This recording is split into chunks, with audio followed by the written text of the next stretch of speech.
Now we're learning that scientists and researchers are looking at how to change the weather on purpose. That's right. Lasers now could one day manipulate rain and lightning. CBS This Morning contributor Michio Kaku is a physics professor at City College of New York. Professor, nice to see you. Extraordinary seeing Al Gore and Bill Clinton there together with Charlie, wasn't it? That's right, yeah. Yeah, they did not get into this discussion, though.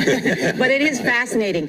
I mean, lasers, really, to change the weather? That's right. Well, as Mark Twain once famously said, everyone complains about the weather, but no one ever does anything about it. Well, instead of doing a rain dance, we physicists are firing trillion-watt lasers into the sky.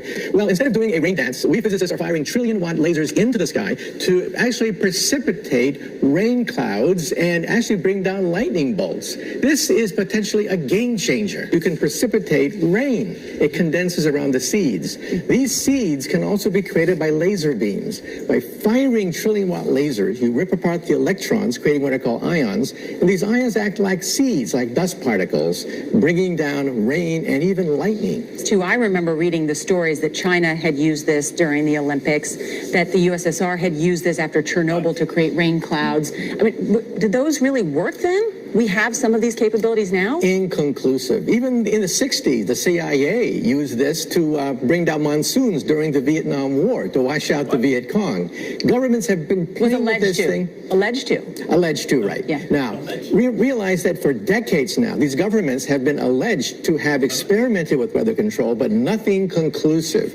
This time we're bringing in the laws of physics rather than simply waving our hands and uttering mumbo-jumbo. We're actually using trillion-watt lasers now. There's the consequences of famine. Well, the bad news is if it's a clear blue sky, it's not going to do anything at all because it only takes water vapor that's already in the air and condenses it. However, for floods, for agriculture, farmers, for people planning wedding parties, football games, you name it, outdoor events and agriculture and flooding and even hurricanes,